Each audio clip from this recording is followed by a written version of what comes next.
वंदे मातरम साथियों, future drops education के online platform पर आपका हार्दिक स्वागत है। तो राजस्थान की राज्य व्यवस्था के अंतर्गत अपन विधानसभा को लेकर चल रहे थे और विधानसभा के लगभग अनुच्छेदों का अपन ने अध्ययन किया और उसके बाद में 19 रियासतें और 3 ठिकानों से मिलकर के राजस्थान का निर्माण होता है।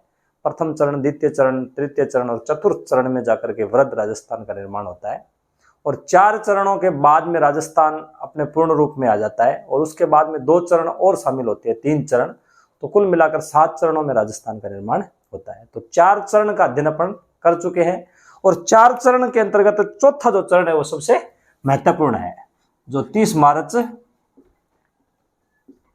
1949 को, जो चौथा चरण है वो 30 मार्च 1949 को होता है। इसके अंतर्गत 4 प्रमुख रियासतें जो बड़ी बड़ी है, जयपुर, जोधपुर, बीकानेर और जैसलमेर को शामिल किया जाता है और एक ठिकाना जो जयपुर राज्य के अंतर्गत था वो शामिल कर लिया जाता है। तो यहाँ से राजस्थान की शुरुआत होती है और जब राजस्थान की शुरुआत होती है तो 2 मुख्य पद निकल के आते हैं। एक तो राज प्रमुख, जिसको एज अपन क्या कह सकते हैं, राज्यपाल। तो उस समय राज प्रमुख के पद पर कौन होते हैं, मानसिंह सेकंड, मानसिंह सेकंड, जो कि जयपुर के राजा थे, जयपुर रियासत के राजा थे। इनको एज राज्यपाल मानसिंह सेकंड को बनाया जाता है, जिसको अपन राज प्रमुख का पद उस समय के नाम होता है। और ये कब बनते हैं, 30 मार्च, चौथे चरण में बनते हैं। 30 मार्च 1949 से लेकर के ये अपने पद पर रहते हैं 3 अक्टूबर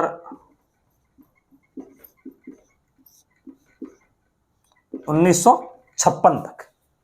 1 नवंबर 1949 को क्या होता है, 1 नवंबर 1956 को क्या होता है कि राजस्थान में राज प्रमुख का पद समाप्त कर दिया जाता है और राज्यपाल का पद सृजित कर दिया जाता है। तो 1 नवंबर 1956 से पहले ही ये 3 अक्टूबर 1956 तक ही अपने कार्यभार ये संभालते हैं, ये अपने को ध्यान रखना है। और 1 नवंबर 1956 के तहत 7वां संविधान संशोधन होता है और उसके तहत राज प्रमुख के पद को समाप्त कर दिया जाता है, ये अपने को ध्यान में रखना है। और 1 नवंबर 1956 जो 7वां संविधान संशोधन है वो किसके सिफारिश पर होता है, राज्य पुनर्गठन आयोग की सिफारिश पर होता है, जिसके अंतर्गत 3 सदस्य होते हैं।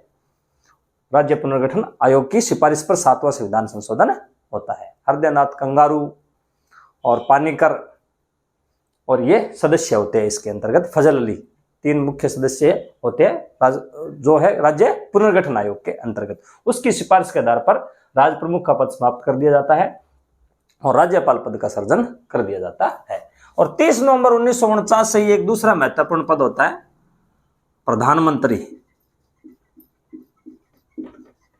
प्रधानमंत्री, जिसको एज अपन क्या कह सकते हैं, सीएम, मुख्यमंत्री कह सकते हैं। नाम उसका पदनाम क्या था, प्रधानमंत्री था वो मुख्यमंत्री के रूप में। और प्रथम मुख्यमंत्री कौन थे, हीरालाल शास्त्री,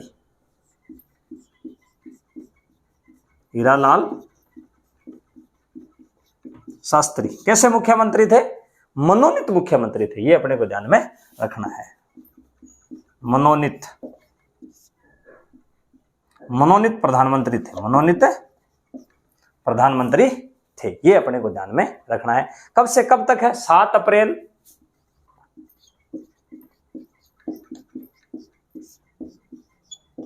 1949 को। राजस्थान का गठन तो 30 मार्च 1949 को हो जाता है चौथे चरण के तहत, परंतु ये अपना पदभार कब ग्रहण करते हैं, 7 अप्रैल 1949 को ग्रहण करते हैं। और कब तक रहते हैं, 5 जनवरी 1951 तक। तो प्रधानमंत्री हीरालाल शास्त्री के टाइम में और राज प्रमुख मानसिंह सेकंड के टाइम में जो महत्वपूर्ण घटना क्या क्या होती है राजनीति के अंतर्गत, वो बातें अपन शामिल करेंगे कि उसके उसी समय के अंतर्गत इन्हीं का जो टाइम पीरियड है, हीरालाल शास्त्री के टाइम पीरियड में भी मुख्य बात अगर बात करें तो एक तो 5वां चरण भी इसी में होता है। 5वां चरण यानी राजस्थान के एकीकरण का 5वां चरण भी इन्हीं के शासनकाल के अंतर्गत होता है। 6ठा चरण भी इन्हीं के शासनकाल के अंतर्गत होता है। 6ठा चरण तो राजस्थान एकीकरण का छठा चरण भी किसके काल में होता है? हीरालाल शास्त्री और मानसिंह सेकंड के काल के अंतर्गत होता है। और इसके बाद में उनके मुख्य सचिव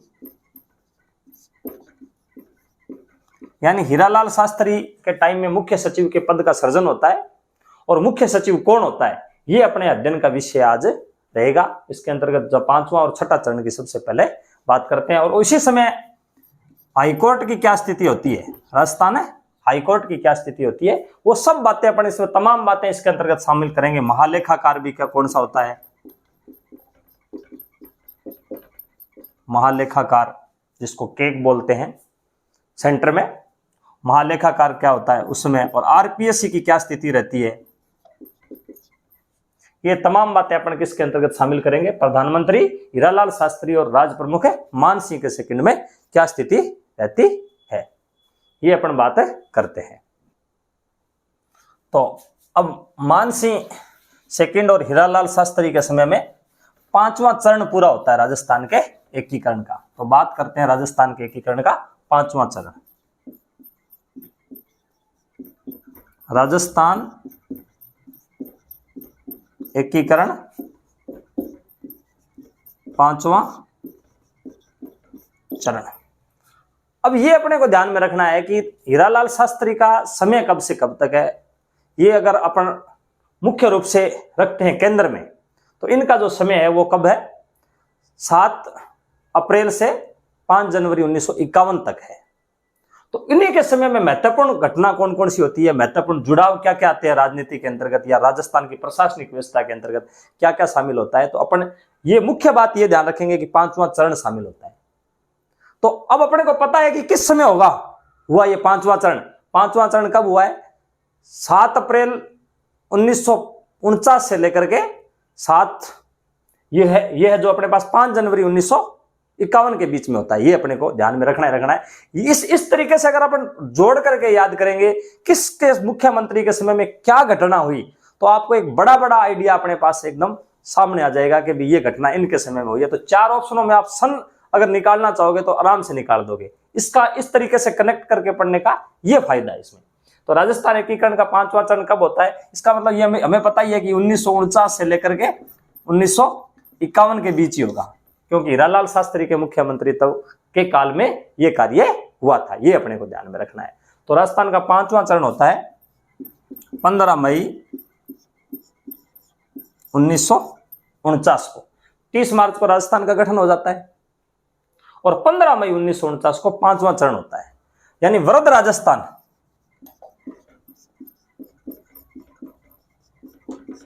वृद्ध राजस्थान प्लस मत्स्य संघ शामिल हो जाता है।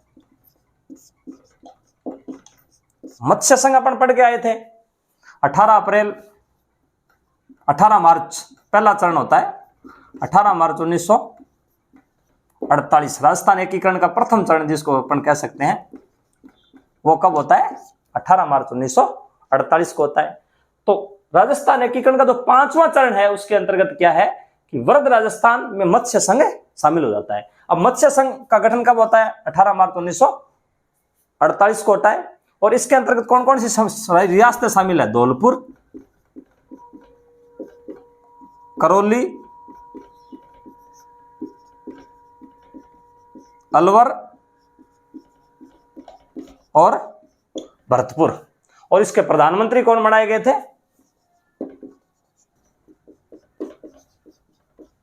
शोभाराम कुमावत बनाए गए थे। ये अपने को ध्यान में था ही पहले से।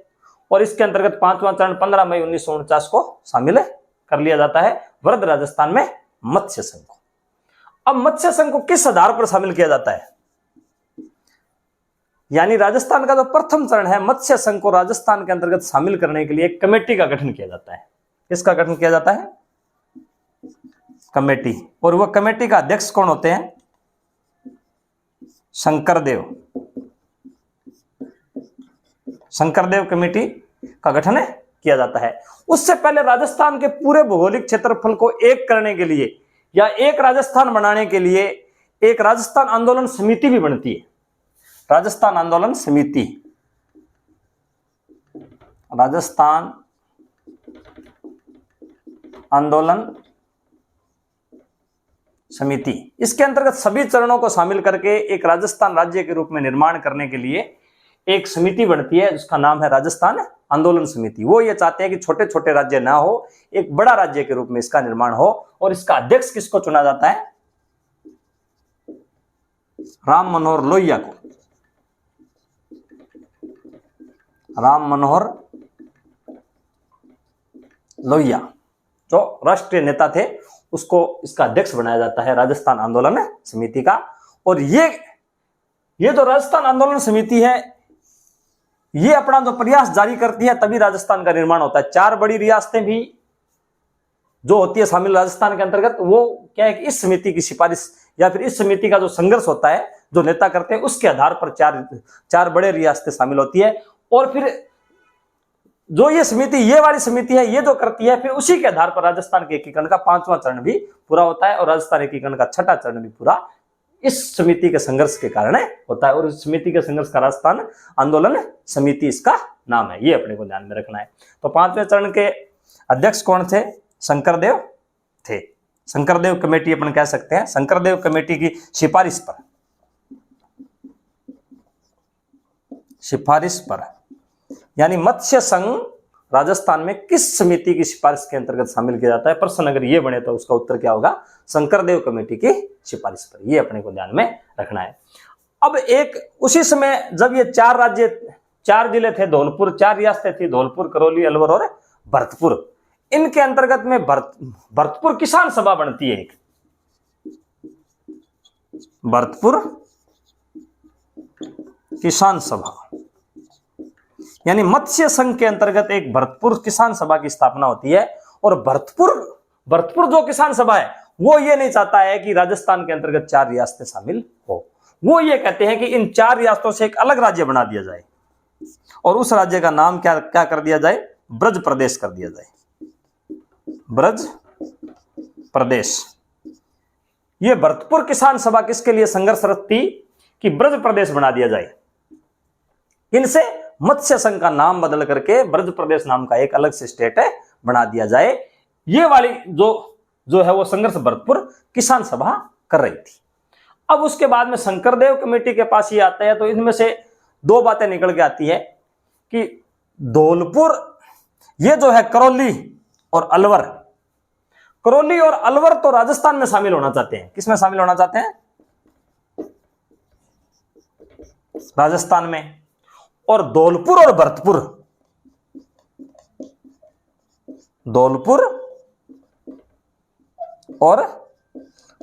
यूपी में शामिल होना चाहते हैं। किसमें शामिल होना चाहते हैं? यूपी में शामिल होना चाहते हैं। यानी मत्स्य संघ के जो 2 रियासतें हैं, वो करौली और अलवर तो किसके अंतर्गत शामिल होना चाहती है? राजस्थान के अंतर्गत शामिल होना चाहती है। धौलपुर और भरतपुर यूपी में शामिल होना चाहती है। ये अपने को ध्यान में रखना है। परंतु शंकरदेव समिति की सिफारिश पर इनमें से कोई झूठा साचा वो कराया जाता है, जनमत संग्रह, और इनको राजस्थान के अंतर्गत ही शामिल कर लिया जाता है। ये अपने को ध्यान में रखना है। तो मुख्य बातें क्या निकल के आई? प्रधानमंत्री थे हीरालाल शास्त्री। 5वां चरण इनके काल में पूरा होता है 15 मई 1949 को। वृहद राजस्थान प्लस मत्स्य संघ शामिल हो जाता है। मत्स्य संघ सबसे पहला चरण होता है 18 मार्च 1948 को, और शोभाराम कुमावत इसके प्रधानमंत्री होते हैं। 4 रियासतें होती है, धौलपुर, करौली, अलवर और भरतपुर होती है। एक ठिकाना भी इसके अंतर्गत होता है, लावा। और इसके अंतर्गत फिर क्या होता है कि शंकरदेव समिति जो है समिति कमेटी की सिफारिश के अंतर्गत मत्स्य संघ का विलय किसमें कर लिया जाता है? राजस्थान में कर लिया जाता है। 2 जिले करौली और अलवर तो राजस्थान में शामिल होना चाहते हैं, और धौलपुर, भरतपुर यूपी के अंतर्गत शामिल होना चाहते हैं। राजस्थान का जो एकीकरण है उसके लिए आंदोलन कौन करती है? राजस्थान आंदोलन समिति करती है, जिसके अध्यक्ष राम मनोहर लोहिया होते हैं।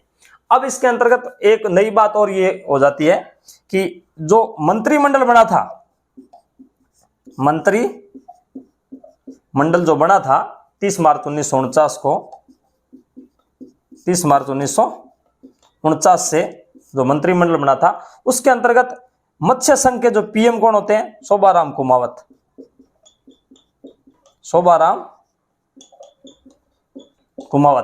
यानी कि जब ये क्या है कि 15 मई 1949 को शोभाराम कुमावत को मंत्रिमंडल में शामिल कर लिया जाता है। मंत्रिमंडल में शामिल कर लिया जाता है। अब हीरालाल शास्त्री के टाइम की अगर बात करते हैं और राज प्रमुख है मान सिंह है। ये जो मंत्रिमंडल की अब बात आ गई, तो मंत्रिमंडल में कौन कौन से शामिल थे, कौन कौन से मंत्री? हीरालाल शास्त्री जो प्रधानमंत्री थे, उनके मंत्रिमंडल में कौन कौन मंत्री शामिल थे, उनके क्या क्या नाम थे? क्योंकि आरपीएससी आजकल के समय में गड़े मुर्दे उखाड़ रही है, और जब गड़े मुर्दे उखाड़ रही है तो वो जो भी महत्वपूर्ण बातें हैं उस समय की तथ्य वो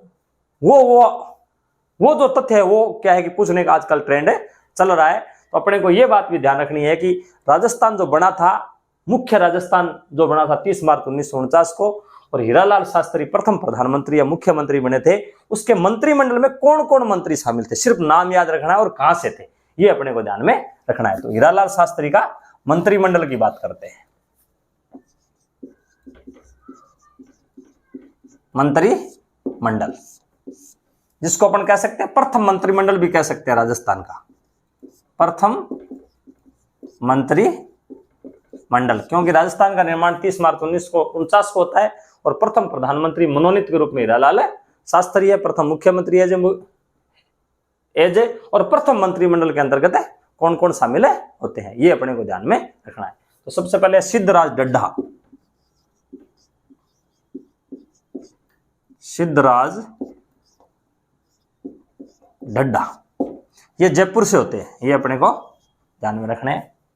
तो हीरालाल शास्त्री का जो मंत्रिमंडल है उसमें सिद्धराज ढड्ढा जयपुर से शामिल किए जाते हैं। प्रेम नारायण माथुर, प्रेम नारायण माथुर, प्रेम नारायण माथुर को उदयपुर से शामिल किया जाता है, ये अपने को ध्यान में रखना है, उदयपुर से। और उदयपुर से ही भूरेलाल बेया, भूरेलाल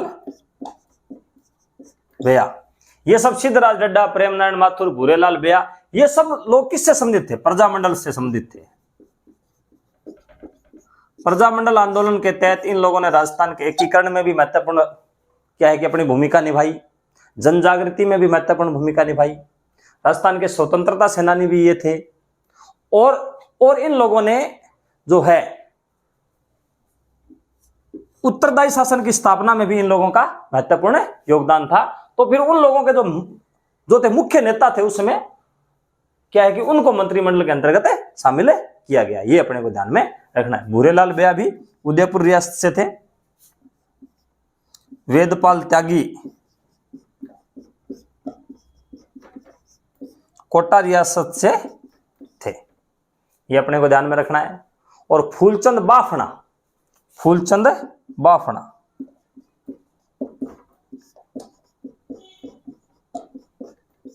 फूलचंद बाफना जोधपुर से शामिल थे। हनुमंत सिंह राव राजा कह सकते हैं जिसको, राव राजा, जोधपुर रियासत का राजा था, उसको राव की उपाधि चली आ रही थी। तो जोधपुर रियासत के राजा थे हनुमंत सिंह, उनको भी जोधपुर से मंत्रिमंडल में शामिल किया गया। जोधपुर के जो ये हनुमंत सिंह थे, ये अपनी रियासत को जोधपुर को किस में मिलाना चाहते थे? पाकिस्तान में मिलाना चाहते थे, ये अपने को ध्यान में रखना है। और एक नरसिंह कछावा, नरसिंह कछावा, ये भी जोधपुर से थे। और बीकानेर से एक सदस्य को शामिल किया गया था, बीकानेर के स्वतंत्रता सेनानी थे, जिसके अंतर्गत रघुवर दयाल गोयल, रघुवर दयाल गोयल, ये कहां से शामिल किए गए थे?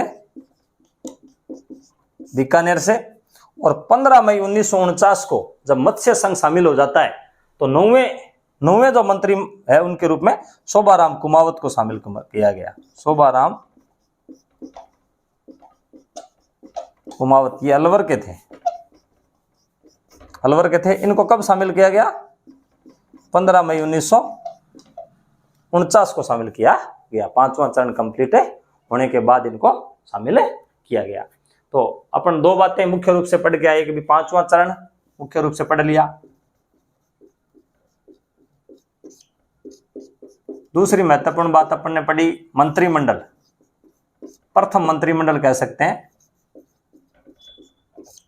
प्रथम मंत्रिमंडल में कौन कौन शामिल थे और कहां कहां से शामिल थे, तो ये बातें अपन ने ले ली। अब अगर बात करते हैं छठे चरण की,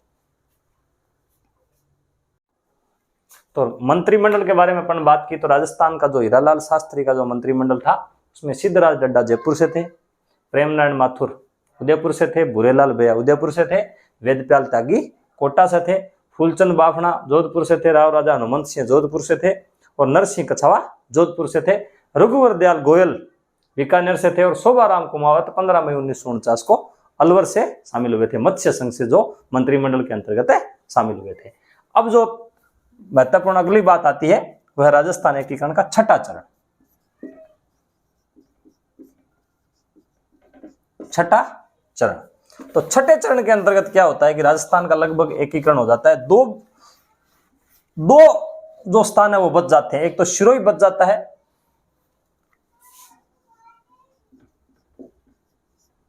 और एक बच जाता है अजमेर। अजमेर राजस्थान के अंतर्गत है, 7वें चरण के अंतर्गत आता है और सिरोही है वो आधा भाग छठे चरण के अंतर्गत शामिल हो जाता है।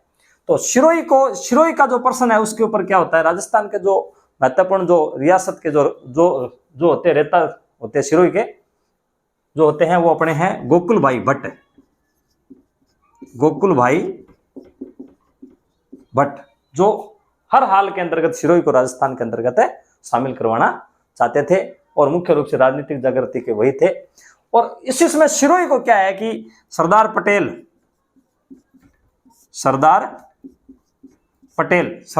सिरोही को बंबई राज्य के अंतर्गत शामिल करना चाहते थे, बंबई राज्य में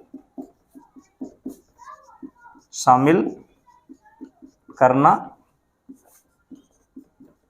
चाहते थे। बंबई और गुजरात उसमें एक ही राज्य था, तो सरदार पटेल किसके अंतर्गत शामिल करना चाहते थे सिरोही को, मुंबई राज्य के अंतर्गत शामिल करना चाहते थे, ये अपने को ध्यान में रखना है।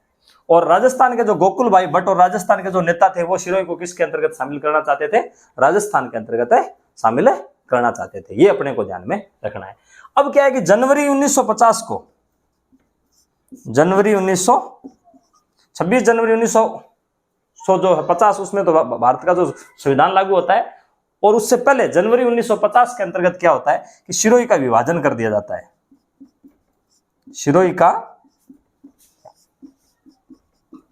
विभाजन कर दिया जाता है, ये अपने को ध्यान में रखना है कि सिरोही को दो भागों में बांट दिया जाता है। और 7 जनवरी 1950 को क्या होता है कि आबू और देलवाड़ा दो तहसील को छोड़कर, दो तहसीलों को छोड़कर शेष सिरोही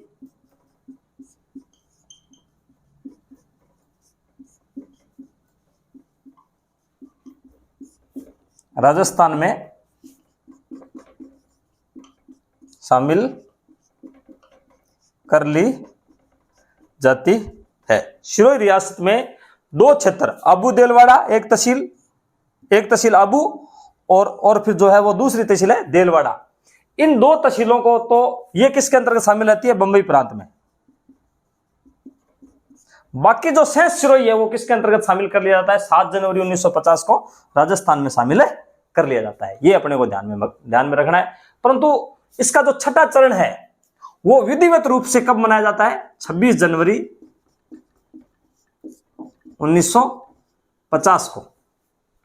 छठा जो चरण है वो विधिवत रूप से मनाया जाता है 26 जनवरी 1950 को। और 26 जनवरी 1950 को ये जो पूरा भूभाग वाला जो क्षेत्र है राजस्थान के अंतर्गत उसको विधिवत रूप से राजस्थान नाम दिया जाता है। राजस्थान नाम विधिवत रूप से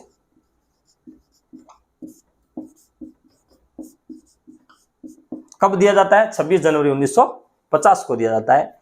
शिरोई का आधा भाग राजस्थान में कब शामिल कर लिया जाता है? 7 जनवरी 1950 को कर लिया जाता है। ये अपने को ध्यान में रखना है। और राजस्थान का जो है भौगोलिक क्षेत्र, उसको राजस्थान नाम कब दिया जाता है? विधिवत रूप से 26 जनवरी 1950 को दिया जाता है। ये अपने को ध्यान में रखना है। और राजस्थान क्या बन जाता है कि प्रांत बन जाता है, स्टेट बन जाता है।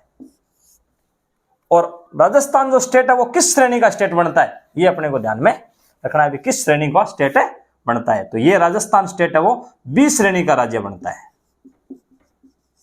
बी श्रेणी का राज्य। तो भारत में उसमें 3 प्रकार की श्रेणियां थी। एक तो ए श्रेणी, यानी वो प्रांत जो क्या है कि जहां पर सीधा ब्रिटिश शासन था और उनको भारत के अंतर्गत शामिल कर लिया जाता है, वो ए श्रेणी के राज्य कहलाते हैं, सीधे ब्रिटिश प्रांत।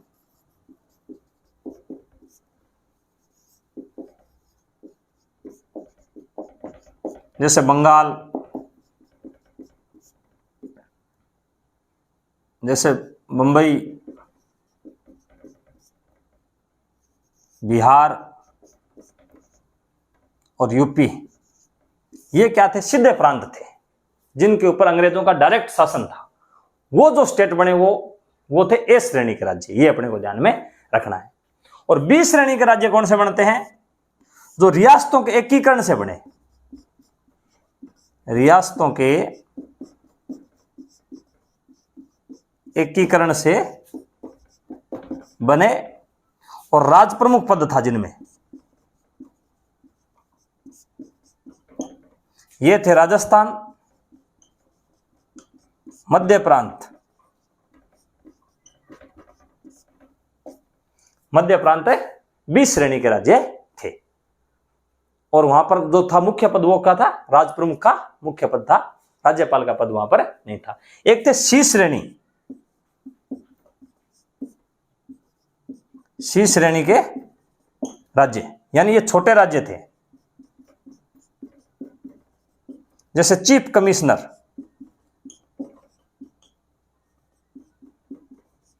चीफ कमिश्नर क्षेत्र, राजस्थान में भी था एक चीफ कमिश्नर क्षेत्र, कौन सा था? अजमेर। ये सी श्रेणी के राज्य के अंतर्गत है शामिल थे। ये अपने को ध्यान में रखना है। परंतु जब राज्य पुनर्गठन आयोग 1956 की सिफारिश पर जब 7वां संविधान संशोधन होता है तो ए बी श्रेणी को समाप्त कर दिया जाता है। ये अपने को ध्यान में रखना है। तो सबसे पहले ये बात करते हैं कि राजस्थान का जो 6वां चरण है उसके अंतर्गत क्या है कि शिरोई का प्रश्न उठता है। तो शिरोई को वल्लभ भाई पटेल किसके अंतर्गत मिलाना चाहते हैं? बंबई प्रांत के अंतर्गत शामिल करना चाहते हैं। परंतु जो राजस्थान के नेता है और जिसमें मुख्य है गोकुल भाई भट्ट, वो चाहते हैं कि शिरोई किसके अंतर्गत शामिल हो? राजस्थान के अंतर्गत शामिल हो। पर जनवरी 1950 में फिर शिरोई का विभाजन कर दिया जाता है। और ये क्या है कि चलती रहती है कस की मतलब किसके अंतर्गत शामिल किया जाए। जनवरी 1950 के अंतर्गत शिरोई का विभाजन कर दिया जाता है और 7 जनवरी 1950 को शिरोई को राजस्थान में शामिल कर लिया जाता है। किसको छोड़ करके? एक तो आबू तहसील को छोड़ करके और एक देलवाड़ा तहसील को छोड़ करके शेष शिरोई है वो किसके अंतर्गत शामिल हो जाता है? राजस्थान में शामिल हो जाता है। और 26 जनवरी 1950 को जो 6 चरणों से जो वो बड़ा क्षेत्र, उसको विधिवत क्या नाम दिया गया? राजस्थान स्टेट नाम दिया गया। और राजस्थान स्टेट है वो किस श्रेणी का राज्य था? बी श्रेणी का राज्य बना। बी श्रेणी का राज्य कौन से कहलाते हैं? जो कि रियासतों के एकीकरण से बने और जहां का जो है वो संविधान का प्रमुख वहां पर कौन था? राज प्रमुख का जहां पर पद था। ये अपने को ध्यान में रखना है। तो राजस्थान बी श्रेणी का राज्य बनता है। तो आज की क्लास में इतना ही। अगली जो क्लास होगी उसके अंतर्गत हाई कोर्ट क्या बनता है, महालेखाकार कौन आता है, यानी कि मानसिंह सेकेंड और हीरालाल शास्त्री के टाइम में क्या क्या बातें जुड़ती है प्रशासन के अंतर्गत, वो अपन शामिल करेंगे। मुख्य सचिव कौन होता है उस समय, तो ये अगले वीडियो के अंतर्गत शामिल करेंगे। जय हिंद, जय भारत।